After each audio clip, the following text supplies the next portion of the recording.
Apa hukum memutihkan kulit? Orang putih, orang Europe datang ke pantai kita nak menghitamkan kulit. Kita dah hitam pula nak putih. Memanglah manusia ini.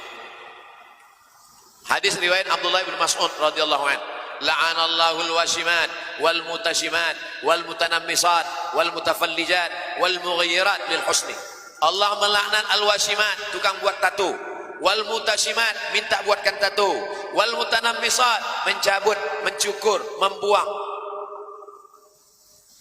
wal mutafallijat, mengubah-ubah gigi, wal mughayyirat, merubah lil husni, untuk cantik-cantik. Sebenarnya yang mengatakan cantik ini bukan orang lain, setan.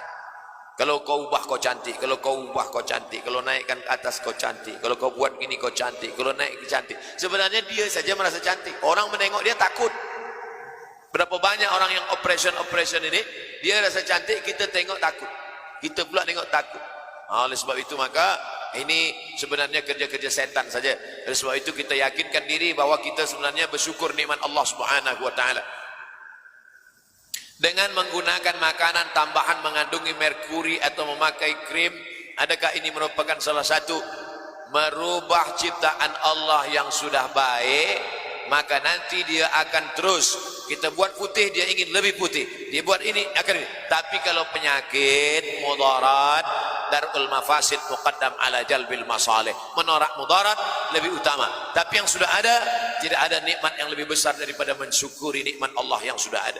Saya, andai ada orang nak bagi saya makan, Ustaz minum ini, Ustaz lebih putih, biarlah aku macam ini saja. Sebab nanti kalau saya lebih putih, lebih handsome, tak apa-apa jadi pula. Kita syukur saja kepada Allah Subhanahu wa taala. Apa hukum menderma darah kepada orang tak Islam? Kita disuruh menolong orang. Kita kalau tolong orang, kita tak tanya agama dia. Kita pergi ke hutan. Di dalam hutan itu ada perigi buta. Rupanya ada orang buta, maaf, dia tak nampak jalan. Dia dah nak tenggelam. Sikit lagi kaki dia nak masuk.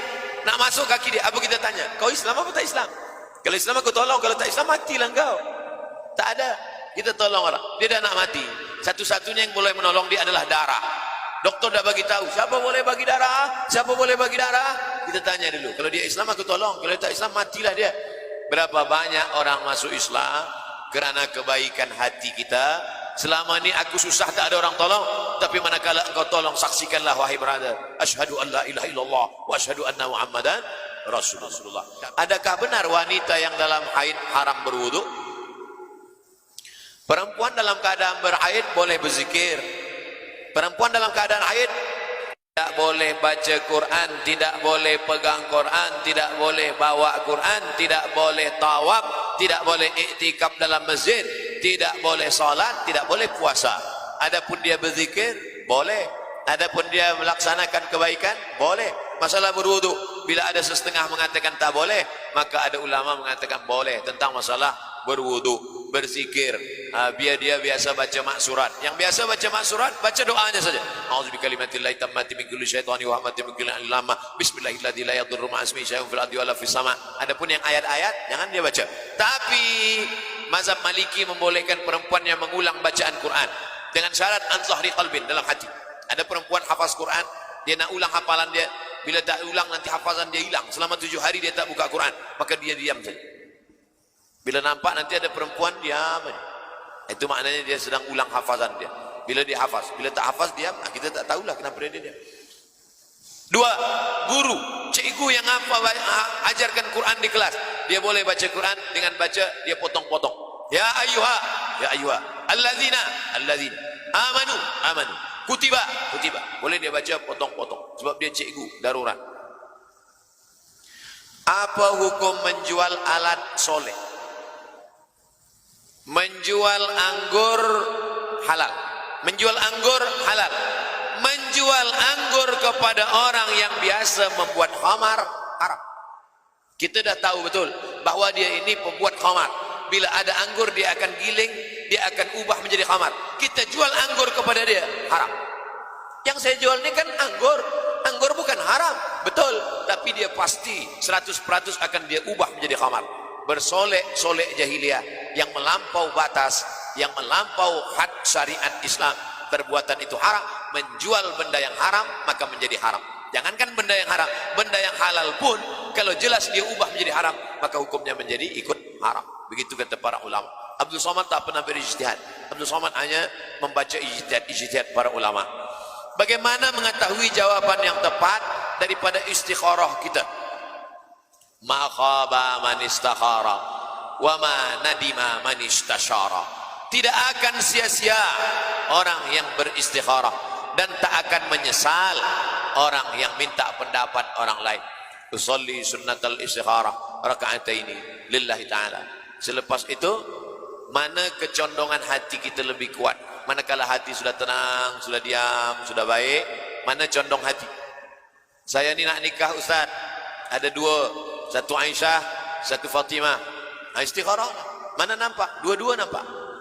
Ulang balik, mana yang lebih kuat? Istikharah hanya pada yang halal dengan yang halal. Istikharah hanya pada yang rajih, hanya pada yang baik dan yang baik. Adapun pada yang haram tak ada istikharah. Ni aku nak istikharah ni Ustaz, nak guna dadah atau tidak? Mana boleh? Kalau sudah haram tak ada istikharah, jelas batil. La talbisul haqqa bil batil. Tenangkan hati, macam orang mengacau kopi, tenangkan dia. Selepas tenang tu baru dapat dirasa, barulah nampak mana ampas, mana air, mana manis, mana tidak. Tenangkan, selepas tu baru dia datang. Minta pendapat orang baik. Fas'alu ahla dzikri, tanya orang yang paham bila tak paham. Yang saya jawabkan tadi ada ikhtilaf-ikhtilaf. Yang tak ada ikhtilaf nih, ini tak ada ikhtilaf. Apa dia? Kutipan derma. Derma ni tak ada ikhtilaf. Siapa yang menderma maka dia akan dapat di hadapan Allah Subhanahu wa taala. Idza matal insan, hadis riwayat Muslim, kalau manusia sudah mati, inqata'a, putus. Tapi ada yang tak putus, shadaqatun jariyah. Oleh sebab itu yang apa yang ada pada tangan kita ini akan habis, akan hampa, akan binasa. Berharap kepada harta akan kecewa, berharap kepada manusia akan binasa. Satu-satunya harapan hanyalah amal soleh, dan amal soleh yang akan kekal abadi adalah ibadah harta. Maka galakkan derma untuk menolong agama Allah Subhanahu wa ta'ala.